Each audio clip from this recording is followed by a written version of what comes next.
Welcome to another episode of Fanatic Drinks and Talk About Stuff. The original plan for the video uh, was that my brother was gonna join me. He was gonna be my guest, and it was gonna be like the first oh, Nat has a guest on a show thing, but that didn't happen because uh, so we watched Les Miserables because we both love the movie and it came out today on Blu-ray and all that stuff. We were gonna watch the video, drinking the whole time, and then we were gonna shoot a video afterward because he watched my whole backlog of videos and became a big fan of me, his brother. Uh, he drank one glass of wine during Les Mis and fell asleep. I don't even he didn't make it to the war or anything like that. He just fell asleep and started snoring. Whereas I, one glass of wine. This is number four of the good old 3 olive cherry and Sprite, which I've been making strong all night. In addition to a Jaeger bomb that I have by myself at my house, which is ridiculous, but I really want to get drunk tonight. So me and my brother have been talking for the last couple of days about what we would do in this video, and then he fell asleep, so none of that stuff can happen. However, we were talking about a story from our childhood to share with everyone that I want him to be here for, but he's not here, so I'm just going to tell it myself. This is a story from our childhood that came up the other day. When we were younger, I have a message, but I'm going to wait on that because it's important. Oh, two messages. I'm going to wait. Uh, when we were younger, our parents uh, took us to Word of Life. Uh, for those of you who don't know what Word of Life is, it's basically a cult. We didn't know that when we were growing up because we were kids, and you don't know about cults when you're a kid. But Word of Life is a cult where they teach you about Jesus, and the, and while everyone else was having vacations in normal places, our family would spend 3 messages. Our family would go to Word of Life and learn about Jesus for a week during the summer when it was nice and we should be having fun. Uh, so that really, I mean, that's like a whole video in and of itself about childhood, but that's not even what this is about. This is about learning that first time in your life when you realize your disappointment to your parents, specifically my dad.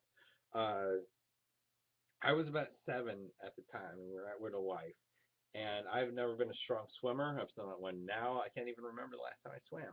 But it took me a very long time to feel comfortable in the pool, swimming around, all that shit.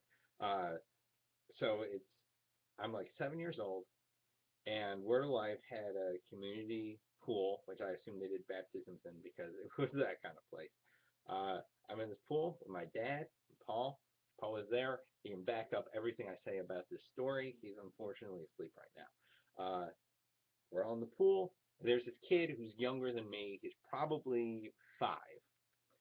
Uh, and this kid who's 5 years old is just he's swimming in the deep end, doesn't need the floaties. I'm in the shallow end, floaties. Gear me the fuck up. I don't want to drown in 3 feet of water. Uh, so I'm in the shallow end with my dad. Dad doesn't want to be there. He wants to be swimming in the deep end, but he regrettably had children. It's me and my dad and Paul. We're all in the shallow end. We're watching this fucking goddamn 5-year-old just going nuts, swimming around the deep end, jumping off the diving board like a young Michael Phelps. I know that Michael Phelps doesn't do diving boards, but name a goddamn diver. Michael Phelps swims. Here we go. So this 5-year-old Michael Phelps is going off the diving board. Everyone in the area is like, look at this kid, this goddamn miracle.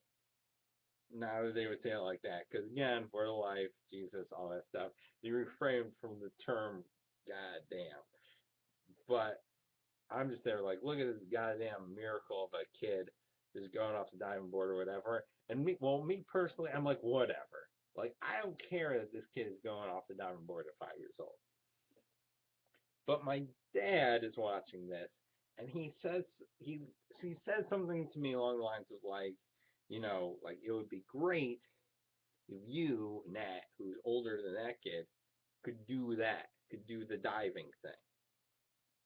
And as far as like memories are concerned, it is the first time that I remember realizing that I can be a disappointment, like to your parent. Like it's gonna hit you sooner or later, where it's like you let your parents down or whatever. I was like 7, and it dawned on me like my parents aren't always gonna be proud of me in things I do. Sometimes they're just gonna be like, why can't you be like other kids? And thus began a long, storied life of newspaper clippings of like, did you hear what that kid who was either your age or younger did?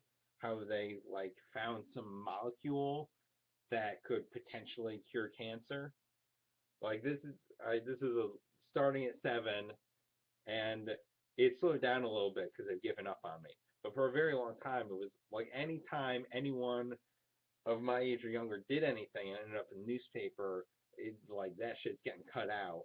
So I can read it and feel bad about myself, and they can be like, "You should be, you should be trying harder." And it's like, well, you were the ones that decided that I needed to be homeschooled and do the whole better education thing. So isn't this sort of your fault that I'm not better in life?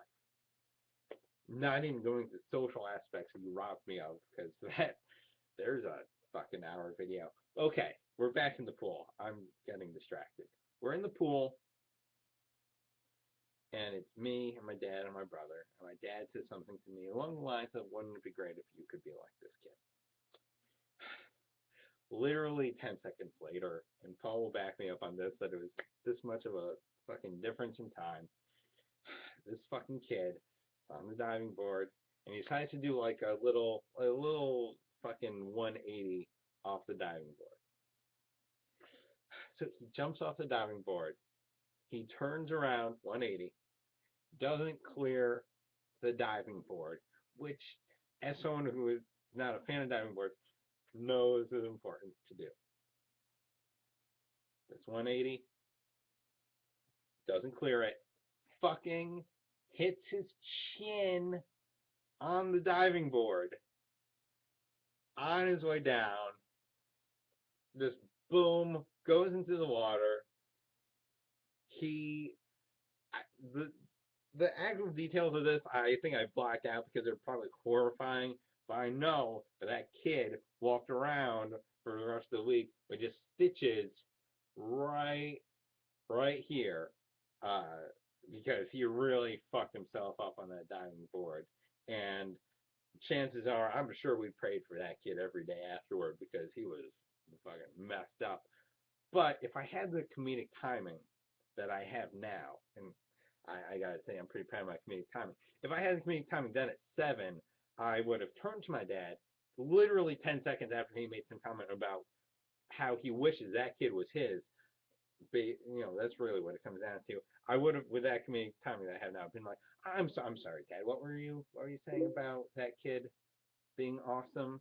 Because that kid just really just fucked himself up, and I want to know where that kid is now. Like, does he? I bet he still has a scar, and I'm not making fun of him or whatever. But I just want to be like, thank you for being a fucking memory of mine of just like that first memory of like when you know that you can disappoint your parents because you played a big part in that when you jumped off the diving board, tried to do a 180, you fucked it up, hit your fucking neck on the diving board. That was just I'm gonna carry that with me forever. And I really felt like I had over the years. Well, for years I didn't even think about it. Then I was up at Screw Lake, forgetting that Word of Life is there, and I saw the Word of Life sign, and it was just like everything came back about those years there. So then thinking about Word of Life, I thought about this story, which I had not thought about in a very long time. There's a part of me that's like, I'm embellishing this story and how crazy it is. But then I ran it by my brother Paul, who was also in the pool, and he totally backed me up. He was like, yeah, that is exactly what happened, how that kid got fucked up. So, kid who got fucked up, thank you for being one of my first memories. I really appreciate you taking a dive on that. Um, Nailed it. All right, wow, look at me keeping the video at around 10 minutes. Proud of myself. I am super wasted right now and don't really, I mean, God, if we want to talk about my childhood, there's a fucking video series probably then. I'm sure there will be more with that. But for now, uh, oh no, I have a couple of shout outs to do. Uh, I'm supposed to say hi to my friend Michaela. Thank you for watching. You're my biggest fan, allegedly. Although, I mean, that's still up in the air exactly. That was my biggest fan. Also, I just want to take a quick picture that I need to send later to someone while this video is going on. My phone kind of sucks, but it's a long story I don't get into right now. Okay, picture taken. All right, and that's it for tonight.